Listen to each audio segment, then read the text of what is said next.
A millionaire patient pretends to be in coma, but when he hears his nurse's confession, everything changed. Before we continue, please remember to like, share and subscribe. The gentle hum of machines filled the air in the private hospital suite, an elegant, state-of-the-art room nestled in one of the city's most exclusive medical centers. Everything sparkled with sterilized precision, soft white lights, sleek monitors, and plush furnishings. It was a space reserved only for the elite, and Mark Taylor was nothing if not elite.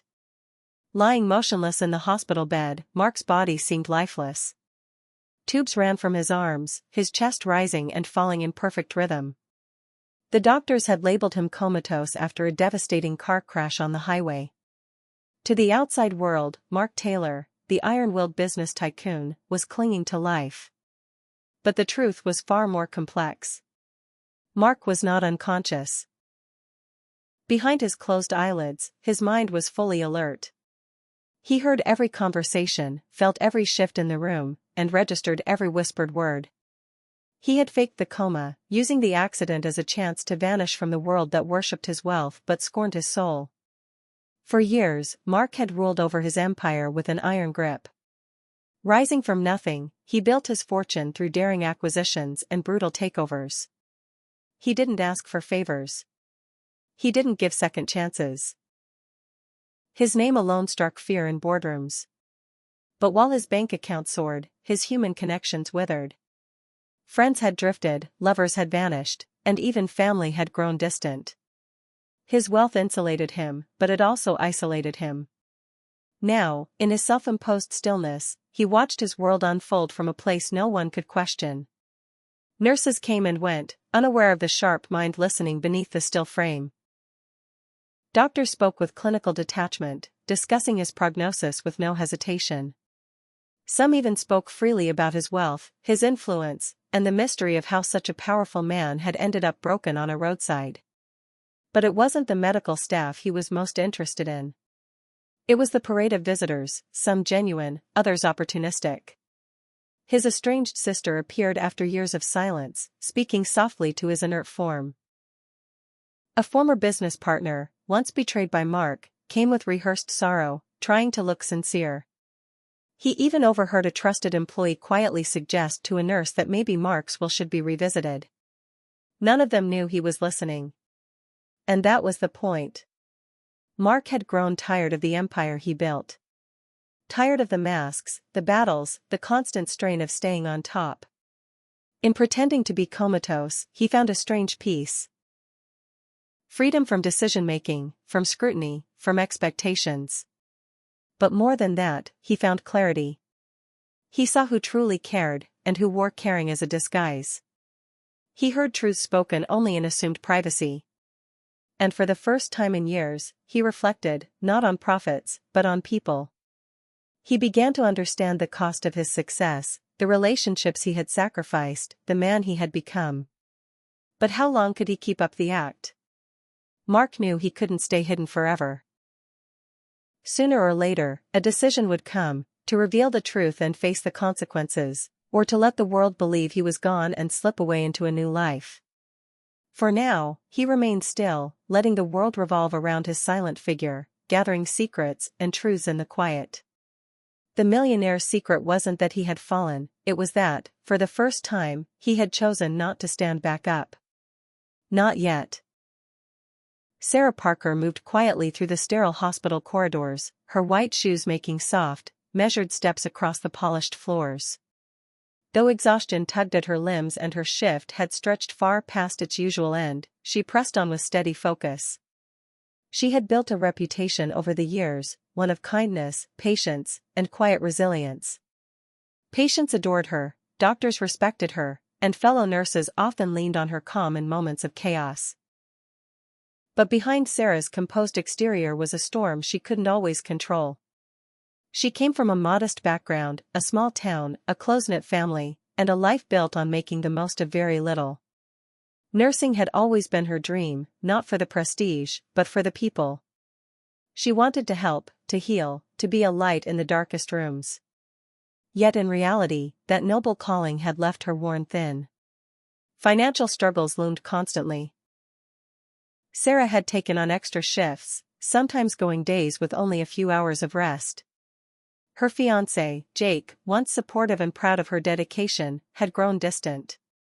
Their time together had dwindled to short, tense conversations and unanswered texts. They argued often now, mostly about her job, her absence, and a future that felt increasingly uncertain. On one particularly long and trying night, Sarah found herself in the luxury suite at the far end of the hallway. The room belonging to Mark Taylor, the comatose millionaire. He was silent, unmoving as ever, surrounded by sleek monitors and glowing machines. She had seen many high-profile patients over the years, but there was something about this man, so powerful in life, now so still, that made her pause. Lowering herself into the chair beside his bed, she rested her head in her hands for a moment, then exhaled a shaky breath. The walls of strength she carried every day began to crumble under the weight of exhaustion.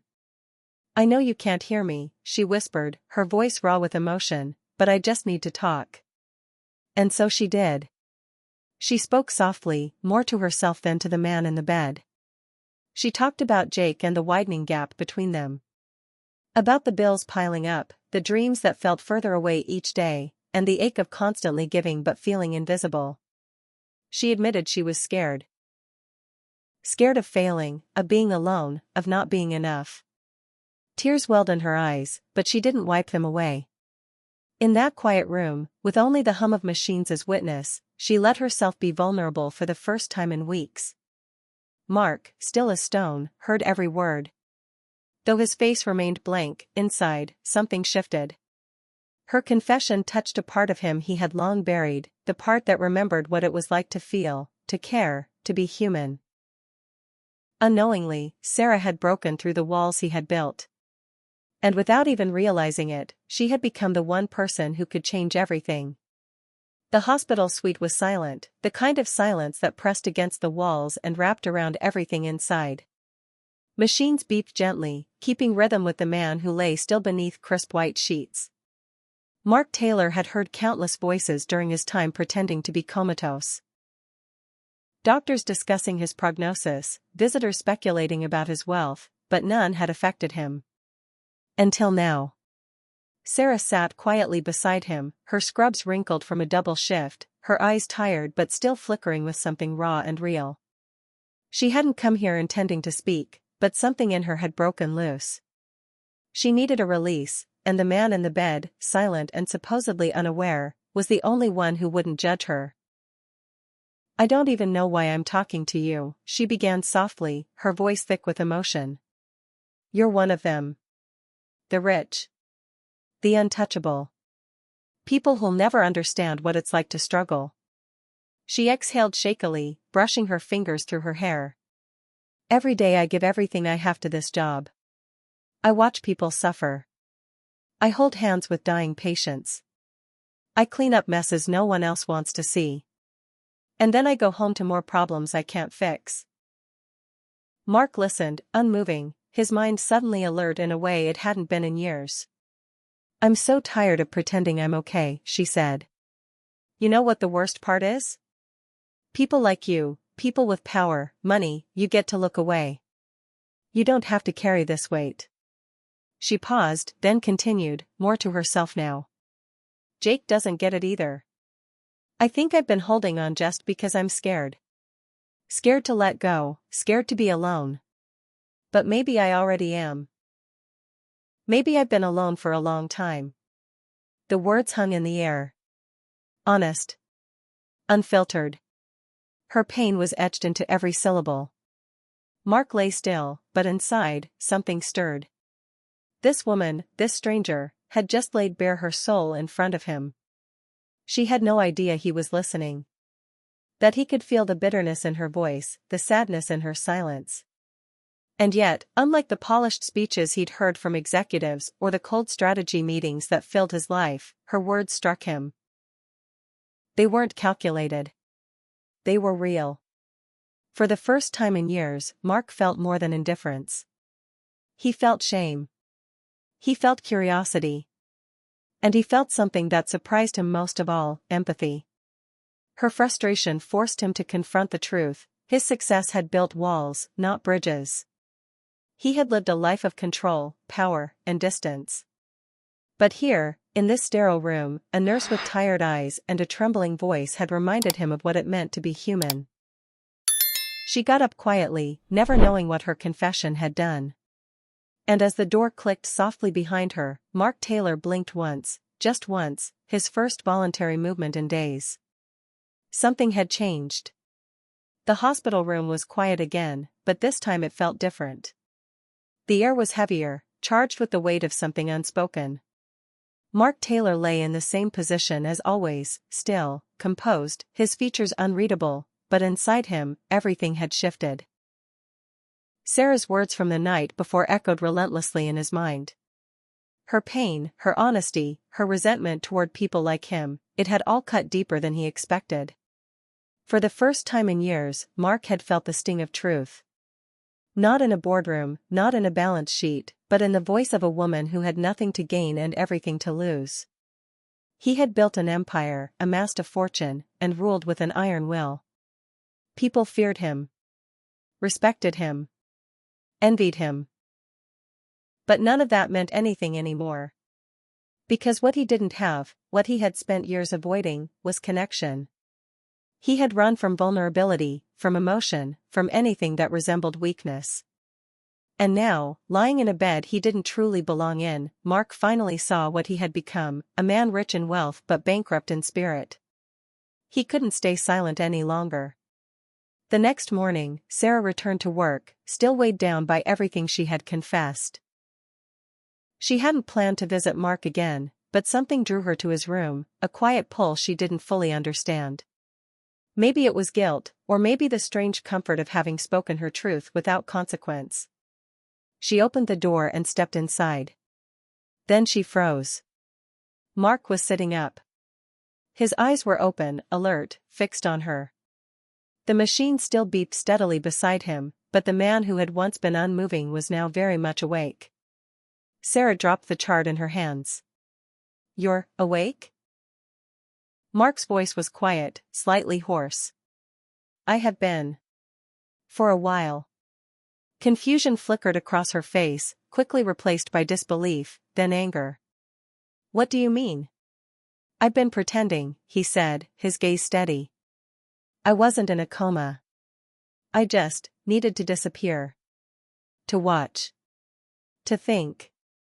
Sarah took a step back, stunned. "You faked it?" He nodded. "I know it sounds insane. But I didn't know how to step away from the life I created. I was drowning in it. This was the only way I could make it stop." She stared at him, searching his face for sincerity. "And why now? Why are you suddenly awake?" "Because of you," he said. "Because last night, you told me everything. And I listened." Her breath caught in her throat. "Your words," he continued, "they forced me to see myself. Not the businessman, not the millionaire, just the man. And I didn't like what I saw." The room fell into a long silence, thick with uncertainty and emotion. Sarah didn't know whether to walk out or sit down. But Mark's eyes were no longer cold. There was something raw in them now, something real. "I don't expect forgiveness," he said. "But I want to change. I need to." In that moment, something unspoken passed between them. A bridge, fragile, uncertain, had begun to form. And neither of them would ever be the same. The days following Mark's revelation were filled with quiet shifts and unspoken questions. News of his sudden recovery rippled through the hospital, but few knew the full truth. Mark didn't try to explain himself to everyone. Instead, he began to act, and for a man who had once commanded attention through power alone, his new humility spoke volumes. He started with the people closest to him. Former employees who had once feared his presence now received unexpected calls. Some were offered heartfelt apologies, others generous second chances. Mark visited his estranged sister, not with arrogance, but with remorse. He didn't speak as the wealthy mogul, but as a brother who had lost touch with everything that mattered. But the person who had stirred this change, The one he couldn't stop thinking about was Sarah. At first, she kept her distance. She didn't trust what she was seeing. In her world, people didn't change overnight. And certainly not men like Mark Taylor. But he was patient. He stopped pretending, stopped hiding behind his fortune. He asked her to lunch, not in a high-end restaurant, but at the hospital cafe, where they sat like equals. Slowly, Sarah began to see glimpses of a man who was trying to become someone better. When he learned about her debts, he didn't offer charity. He offered help, with dignity. He found ways to ease her burden without making her feel small. Her mother's home was repaired. Her student loans quietly vanished. He never boasted, never asked for gratitude. He just did what he could. They talked often, sometimes about life, sometimes about nothing at all. He listened, really listened. And Sarah, in spite of herself, began to soften. She laughed again. She smiled at him even when she tried not to. Still, doubt lingered. She knew the world they came from wasn't the same. She was a nurse who had grown up counting every dollar. He was a man who had once counted people as assets. How could she trust what she was feeling? Mark understood that, too. He never pushed. He let their moments grow slowly, shared coffees, quiet walks, evenings talking about regrets and hope. There was an undeniable pull between them, something raw and real. But it came with hesitation, a fragile thread that neither wanted to snap too quickly. In time, Sarah began to believe what she was seeing. Mark wasn't pretending anymore. He was rebuilding, not just his relationships, but his soul. His transformation didn't make headlines. It showed in smaller ways, how he spoke to a janitor, how he sat through meetings with new patients, how he showed up for people without needing applause. And with Sarah, it showed in the way he looked at her, not with the eyes of a man who wanted to possess, but of someone who simply wanted to be worthy. In the end, they stood at the edge of something uncertain but hopeful. Different worlds, yes, but now walking toward one future. Together. The man who once ruled boardrooms with an iron will had changed in ways no one could have predicted. Mark Taylor, once a name synonymous with ruthless success, now walked with a quiet humility that touched every corner of his life. The cold distance in his eyes had been replaced with warmth. His words, once calculated and sharp, now came with sincerity and thoughtfulness. Wealth was no longer his defining feature, compassion was. His days looked different now. Instead of being consumed by deals and deadlines, Mark spent time building real relationships. He started a foundation, not just to write checks, but to create opportunities for those who had no voice in the world he once dominated. He returned to his company not as a feared figure, but as a leader who listened. People noticed. And more importantly, they respected him in a way they never had before. Yet, the most meaningful part of Mark's transformation lived outside of boardrooms and charity events. It lived in the quiet moments he shared with Sarah. Sarah, too, had changed. Her life had been one of endurance, long shifts, emotional strain, and constant self-sacrifice. She had always been strong, but now, she was learning to be soft too. For years, she had guarded her heart, certain that real connection came with too much risk. But Mark's sincerity had chipped away at those fears. Slowly, she allowed herself to believe in something more. Their bond had deepened, not in some whirlwind romance, but in the steady growth of trust and understanding. They had come to know each other not as nurse and patient, or millionaire and caregiver, but as two flawed, searching souls who had stumbled into something real. They often walked together in the early evenings, hand in hand, no longer haunted by who they had been. Sometimes they spoke, sometimes they didn't need to. The silence between them had become a language of its own. Mark would steal glances at her when she laughed, amazed that someone so full of light had helped him find his way back from the dark. Sarah would watch the way he bent to tie a child's shoe at the park or offered a kind word to a stranger, and she knew the man beside her was no longer pretending. He had chosen to become better, and not just for her, but for himself. Their love wasn't perfect. It came with doubts, growing pains, and the occasional clash of their very different worlds. But it was real. And it was enough. In the end, they didn't need a dramatic declaration or a grand finale. Just two people, walking forward side by side, healed, humbled, and ready for whatever came next. Together, they had found not just each other, but a new beginning neither of them had ever dared to imagine. And this time, they were finally living. If you enjoyed the story, please remember to like, share and subscribe. Thank you.